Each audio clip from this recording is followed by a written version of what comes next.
జై గురు జై గురు క్రియేషన్స్కి స్వాగతం సుస్వాగతం.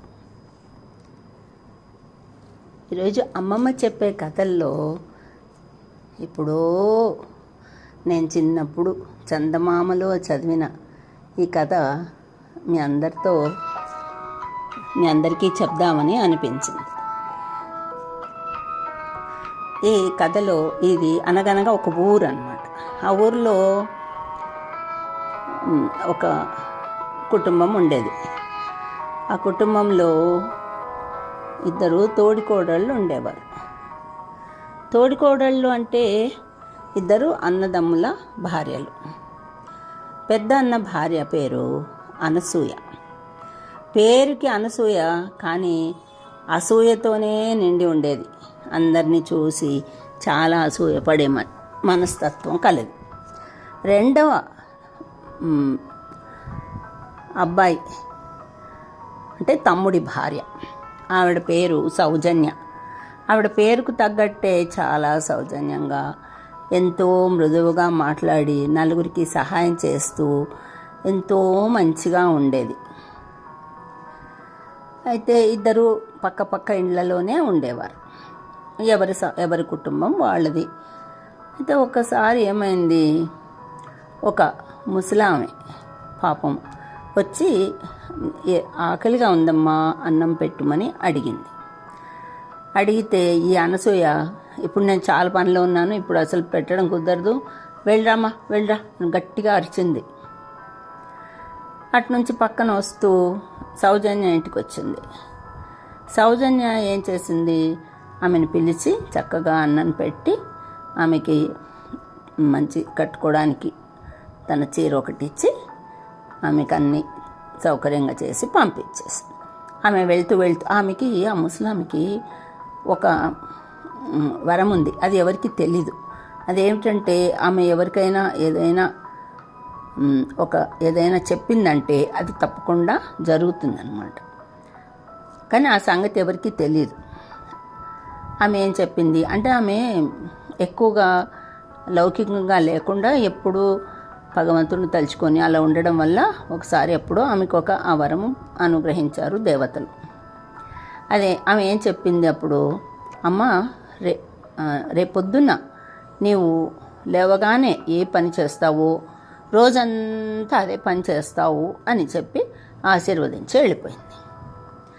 మరుసటి రోజు ఉదయము సౌజన్య లేచిన తర్వాత ఏ పని చేయకుండా దేవుడి గదిలోకి వెళ్ళి, దేవుడి గదిలో కొన్ని భగవంతుడి దగ్గర పెట్టిన బంగారు నాణాలు ఉన్నాయి కొద్దిగా, వాటిని తీసి ఒక్కొక్కటిగా పెడుతూ వచ్చింది పక్కన.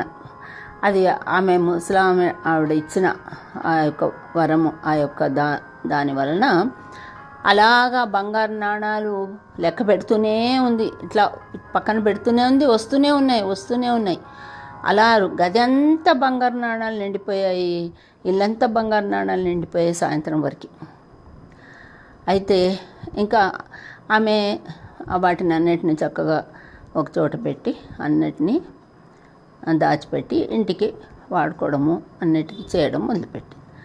అయితే ఈ అనసూయకు తెలిసింది, ఎట్లంచి వచ్చింది ఈ సౌజన్యకి ఇంత డబ్బు, ఇంత ఉన్నట్టుండి ఇంత వాళ్ళు ధనవంతులు అయిపోయారేంటి, ఎలా అయ్యారు అనుకొని మెల్లిగా వచ్చి, చెల్లి నీకు ఎలా వచ్చిందమ్మా, ఇంత ఎలా చేసావు అంటే, ఆ రోజు ముసలమ్మ వచ్చింది కదమ్మా, ఆమె నాకు ఒక వరం ఇచ్చింది, ఉదయం లేవగానే నువ్వే చేస్తావో అదే రోజంతా చేస్తావు అని చెప్పింది. నేను ఎందుకో లేచి దేవుడు గదిలోకి వచ్చి ఆ బంగారు నాణాన్ని తీసి పక్కన పెడుతుంటే అదే రోజంతా బంగారు నాణాలు పెట్టడం వల్ల నాకు ఇల్లంతా బంగారు నాణాలతో నిండిపోయిందమ్మా అని చెప్పింది. చెప్తే అలాగైంది అక్క అని చెప్పింది. సరే అమ్మ, నాకు కూడా కావాలి కదా అంటే, ఆమె ముసలామె అక్కడెక్కడో ఉంటుంది ఆ గుడి దగ్గర, వెళ్ళి కనుక్కోమని చెప్తుంది. సరే అనసూయ గుడి దగ్గరికి వెళ్ళి ముసలమ్మని మా ఇంటికి భోజనానికి రమ్మని, ఆ రోజేమో వెళ్ళగొట్టింది, ఈరోజు రమ్మని బతిమాలుకొని ఇంటికి తీసుకెళ్ళి భోజనం పెట్టి అన్నీ ఏమేమి హంగులు కావాలో అన్నీ ఇచ్చి అన్నీ చేసి భోజనం పెట్టి మంచి కొత్త చీర పెట్టి అన్నీ చేసింది. ఎందుకంటే స్వార్థం కదా, ఒక తట్టు అసూయతో రగిలిపోతుంది. నా తోటికోడలకేమో ఇంత ఆస్తి వచ్చింది అని అడగానే ఈమె అంటుంది, ఈ పాప ముసలామె కూడా ఈమెకు కూడా అదే వరమిస్తుంది. ఏమని, నీ ఉదయం లేవగానే ఏ పని చేస్తావు, రోజంతా అదే చేస్తావమ్మా అని చెప్పి వెళ్ళిపోతుంది. ఈమె మరుసటి రోజు ఏదేదో కలలు కంటుంది. నేను లేచి ఇలా చేస్తా, అలా చేస్తా, అలా చేస్తా అనుకుని లేచి ఆ బంగారు నాణాలు కానీ ఏదన్నా ఇంట్లో, లేకపోతే బట్టలు ఒకటి తీస్తే ఇంకా ఆ రోజంతా కుప్పలు బట్టలు వస్తాయి కదా, కానీ అన్నిటికన్నా బంగారు నాణాలు ముఖ్యం కదా అనుకుని లేచి బంగారు నాణాలు ముట్టుకోవాలని అనుకుంటుంది. సరే, ఆ బావిలో నీళ్ళు తోడాలి కదా, అది తోడేసి వచ్చి చేస్తాను అనుకుంటుంది. వెళ్ళి చిన్న బకెట్తో బావిలో నీళ్లు తోడడం మొదలు పెడుతుంది. ఇంకా తోడుతూనే ఉంటుంది, నీళ్లు పోస్తూనే ఉంటుంది, రోజంతా తోడుతూనే ఉంటుంది ఆ నీళ్లు. ఆమె ఏం చెప్పింది, ఉదయం లేవగానే ఏ పని చేస్తే అదే చేస్తామంది కదా. ఈమెమో మొదట నీళ్ళు తోడి వచ్చి లెక్క పెట్టుకుంటాను బంగారు నాణాలు అనుకుంది. ఇంక రోజంతా తోడుతుంటే ఇంక చివరికి సౌజన్యాన్ని పిలిచింది. సౌజన్య, చూడు, నాకు ఇలాగ అయిపోయింది, ఇది తోడుతూనే ఉన్నాను, నీళ్ళు అంతా ఇల్లంతా నీళ్ళు నిండిపోయింది, ఎక్కడ చూసినా నీళ్ళు నిండిపోయాయి, నీళ్ళు తీసివేస్తూనే ఉన్నాను, నీళ్ళు తోడుతూనే ఉన్నాను, చెయ్యి ఆగట్లేదు అని బతిమాలుకుంటుంది. అప్పుడు సౌజన్య అంటుంది, ఎందుకైంది అక్క, ఇలా ఎందుకైంది అంటే, ముసలమ్మ నాకు కూడా ఈ వరం ఇచ్చిందమ్మా, పొద్దున్న లేచి నేనేదో బంగారు నాణాలు లెక్క పెడదాం అనుకుందని నీళ్లు తోడేసి వెళ్ళి లెక్క పెడదాం అనుకొని నీళ్లు తోడడం మొదలుపెట్టాను. అలా తోడుతూనే ఉన్నాను, పొద్దున్నుంచి సాయంత్రం వరకు తోడుతున్నా. అంటే ఉండక్క నేను వెళ్ళి ఆవిడని అడిగి వస్తానని చెప్పి వెళ్ళి ముసలమ్మని వెళ్ళి బ్రతిమాలుతుంది. పాపం మా అక్క ఇంత కష్టపడుతోంది, తొందరగా ఏదో ఒక పరిష్కారం చెప్పమ్మా అంటే ఆవిడని ఇంకా అది తోడనివ్వకుండా ఏదో మంత్రం చెప్పి ఆపిచ్చేస్తుంది. అయితే ఈ అసూయ వలన ఈ అనసూయ సౌజన్యకు వచ్చిందని తనకు రావాలనే ఆ యొక్క గుణంతో ఏం చేసింది, తను పొరపాటు చేసింది. ఎందుకు, ఆ ఆత్రం, ఆ తొందరగా నేను కూడా అంత డబ్బుని, అంత బంగారు నాణాలు లెక్క పెట్టాలనే తొందరలో పొరపాటు చేసింది. అంటే అసూయ అనే గుణము మనిషిని సరిగా ఆలోచించనివ్వదు.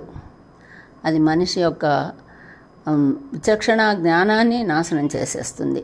అంటే అసూయ, ఈర్ష్య, ద్వేషము, కోపము, ఇవి క్లేశాలన్నమాట. ఈ క్లేశాలు కామ, క్రోధ, లోభ, మోహ, మద, మాత్సర్యాలనే ఇవి ఈ క్లేశాల వలన మనిషి చాలా దిగజారిపోతాడు, ఆలోచన శక్తి పోతుంది, విచక్షణ జ్ఞానం పోతుంది. అందుకని ఎవరి మీద అసూయపడకుండా, ఎవరి మీద ద్వేషం లేకుండా, కోపం లేకుండా ప్రశాంతంగా జీవితాన్ని గడిపితే భగవంతుడు అన్నీ ఇస్తాడు. మనం అడగాల్సిన పని కూడా లేదు, అన్నీ పరమాత్ముడే చూసుకుంటాడు. ఇది తెలుసుకొని మనము ఇలాంటి దోషాలు లేకుండా చక్కగా జీవితాన్ని గడపాలి. అందుకని ఈ కథను చెప్పాను. చిన్నప్పుడు చదివిన కథ అలా జ్ఞాపకంలో ఉండిపోయింది, జ్ఞాపక పుటల్లో నిలిచిపోయింది. జై గురమ్మ. ఈ కథ నచ్చితే లైక్ చేయండి, షేర్ చేయండి, సబ్స్క్రైబ్ చేసుకోండి. జై గురుదేవ, జై గురుదేవ. అందరూ ఆనందంగా ఉండాలి, అందరూ సుఖంగా, సౌఖ్యంగా, సంతోషంగా ఉండాలని భగవంతుని ప్రార్థిస్తూ జై గురుదేవ, జై గురుదేవ.